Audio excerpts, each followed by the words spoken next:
All right, let's talk really quick about these two little guns, P365 and the P365 XL. I've got 4 of these. I've got 2 that are still stock, and then I've got 2, here's the XL, and this guy here that have been textured up by our friends at Boresight Solutions. So we'll just do a little quick video here.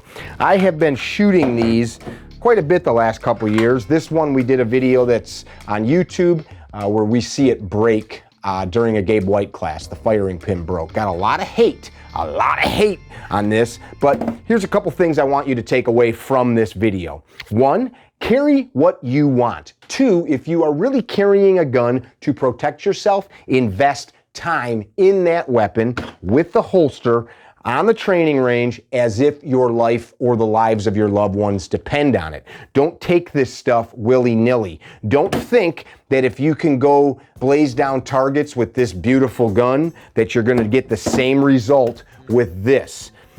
The fact is, it's not that you can't get the same result, but everything doesn't translate right over. You know, it doesn't take long to develop some really ingrained subconscious skills. A few rock-hard days of training where you are really working body movements, stuff starts to get burned in. So if you go to the range and you train with something like this, then you leave the range and you stuff a little something like this into a pocket holster or appendix holster, and you think you're going to get the same result, you're probably not. In addition to that, you might be causing an issue safety-wise, not just for those around you if you ever need the gun, but for yourself. So I've got about 10,000 rounds-ish through these little guns. It could be more. I kind of lost track in the last couple of weeks because I've shot a lot. I just put 500 rounds through this one yesterday in a Gabe White class, and I did okay with it. Now, I don't expect to be shooting at the same level with it as I can with this gun. What do I mean by level? This gun is not inaccurate. It's highly accurate. The trick is that I have to be more on. I have to have more refinement in my grip. I have to pay more attention to what's going on as I'm working the processes and the manipulations of the gun to get the same result I can with this. Why? Well, because this gun is bigger, it's more forgiving. It's not more forgiving because it's bigger, but because it's easier for me to hold on to. It's easier for me to control. It's got a better trigger. It's got a smoother trigger. It's got controls that are optimized to my size of hand. Let's talk about that. Smaller is not always better. Smaller is not always worse. If you've got larger hands like I do, a little gun is not easier for you to shoot than, say, somebody with hands that are more matched to the gun.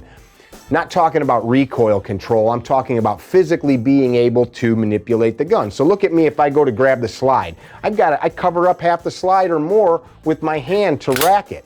If I have to manipulate the magazine release with this little gun, this is the regular P365, I have to either completely break my grip and then still, it's hard for me to push that button, or what I found is best, non-dominant hand, thumb goes to the release. A lot of smart folks have commented online, hey, flip that button to the other side. I'm not going to do that because I'm not going to change the way I shoot every gun. But if you're the kind of folk that is going to only have this gun and only shoot this gun, I think that would be a good idea to switch it to there. The one thing that you're going to find out though is even if that's there, it may still impact the palm of your hand. So things don't always translate. That's the main point I'm getting to. Some safety issues. So this is the gun that I've been carrying. This has 4,000-ish, 5,000-ish rounds through this. This one's been doctored up by Boresight Solutions. So I have 2 of the untouched models, and I have 2 that have been done over by Boresight. Regular P365 and then the P365 XL. The only thing that Ben did to them was the nice texture job. So this gun, I can carry it with the flush 12 round mag, so 12 plus 1. I carry it with Supervel hollow point, all copper hollow point. And then my backup mag is a 15 rounder in the Neo mag. So 15 and 13, that's 28 rounds on my body, right? I'm not gonna cycle the action, but that's pretty much how I carry this inside of a Vetter light tuck holster. Make sure we're cleared out, and we are. I carry the exact same magazine if I've got the little one. Why would I have the little one? Well, today, wife and I were out doing some errands, so check this out. I've got a nice paddle holster here from Vetter. Got my hoodie on from my favorite pizzeria in Denver, Blue Pan Pizza. And it's very easy for me to conceal this. I'm very comfortable with it. I've shot enough of this gun that I can easily get to that. It conceals well under a flannel, a light jacket, even this hoodie. And you don't know I've got that on, do you? Do you? Do you? But I'm able to get to work with it. So why am I doing this? I've got all these other great pistols. Why am I doing it? Well, I want to see personally how far these little guns can go. I guarantee there's better shooters out there than me with them. I just want to see if I can fit them into my lifestyle and get performance out of them. And I think we're getting pretty good performance out of them. By that, I'm saying from concealment, I'm getting bill drills in like 225, so that's draw and shoot an A zone at 7 yards in 2.25 seconds from concealment. A big problem that I have, and this is something that others may not have, is when I draw this gun, I take a little bit extra time to confirm a rock solid master grip. There's not a lot to hold on to, so there's not a lot of data, meaning where that gun is touching the hand. I'm not getting as many contact points for my brain to tell me you got a good grip. I've got to be a little more mindful of that. It's very easy to foul the grip with these little guns, and I don't want a gun like this flopping around in front of me, loaded up over the top of my twig and berries, right? Common question. Are they accurate because they're little? That's a common misconception. Smaller guns are not inherently less accurate. In fact, a small J-frame revolver, there's video of me ringing steel at about 85 yards at a range in Florida with my little J-frame with just some standard ball ammo.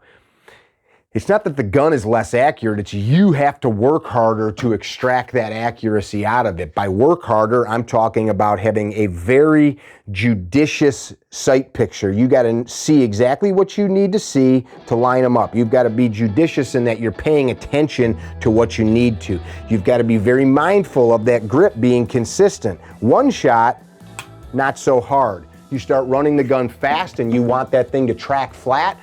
Not only are you having to hold on to it tightly, but you've got to have a lot of body posture behind the gun. A little gun doesn't have any more recoil than a larger gun, but there's less mass to absorb the potential energy inside a given round of ammunition. So don't go to one of these little guns and expect to be able to do the exact same thing with it that you can with a full-size gun like this. Now, is that an excuse to not extract performance out of the gun? Absolutely not. But you're gonna work for it. That's my point. Next point, don't go to the range, and I'm gonna caveat this, with a beautiful gun like this Boresight Solution 17. Don't go to the range and spend your training dollars training with this, and then leave the range and shove that in your pants. Why would you do that? You're setting yourself up for failure, you're setting yourself up to not be the best protector of you and yours that you can be. So one of the reasons I'm putting in all this time the last year and a half with these little guns, the last year, is I want to be proficient with them. I feel that I'm able to exhibit a good level of skill, but I still can't do the same things with it I can with this or with this. And a lot of that just has to do with the smaller frame and the smaller bits for you to physically manipulate. Is it a good gun for you? Can be. Any of these guns can be a good gun for you if you want to invest a serious amount of energy into developing the mechanical skills to extract the potential of the weapon, to the potential of the tool. These things don't save you. Your ability to deploy them, to do what needs doing. So something as simple as, what happens if we're shooting, bam, bam, bam, bam, bam, the gun goes click. What are you supposed to do, right? Immediate action drill for that would be a slap in a rack, right? Because I got no ammo in here, it's locking back. But you'd need to tap and rack. Even something like that becomes a little bit more difficult just because there is less to hold on to. It's not something you should take lightly, purchasing one of these small guns and putting it on you for self-defense purposes or protection purposes. Invest the energy.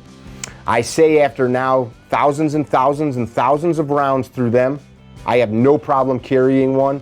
500-ish rounds yesterday I put through this. I had friends on the line that had top of the line, 3-lettered 2011 pistols. You guys can figure out which one that were malfunctioning. I had friends with beautiful Smith & Wesson pistols malfunctioning. Not malfunctioning, but requiring extra manipulations because they're dirty, they're gunky. This gun goes bang every time I pull the trigger. So this one has done a Pat McNamara class and a Gabe White class, and it's been on all of my classes for the last 3, 4, 5, 6 months. If you come to one of my classes, I'll let you shoot these. If you're going to be at the next S12, I'll have both of these there. Also, my Langdons will be there, and Ben from Boresight Solutions will be there, and he always brings a spread of his blasters for you to try. I like people to try these guns because I want you to find what works best for you. Don't buy it because he shoots it or I shoot it. Buy it because you feel that you will put in the energy with it. Buy it because it feels right for you. Not feels right emotionally, feels right where you know you can lock onto that gun if you have to. I know I can take this gun with a good grip like this and drive it into your face if need be. Think about where I'm going with this. It's not just about whether or not you can hit paper targets. It's can you use this thing to fight to save your life or the life of those you love more than anything in this world. That's the things you should be thinking about as you purchase a weapon. Not what they look like, not who endorses it, and not who tells you it's good or bad. Do you have the wherewithal, the energy, and the commitment to put in the time, to spend the resources, both financially and with time, to make it happen? Mickey with CarryTrainer.com. I've enjoyed the time with these little blasters. I don't know what's next for me or them, but I know one thing. Don't get in my way in the wrong way because I'm going to win. Be well.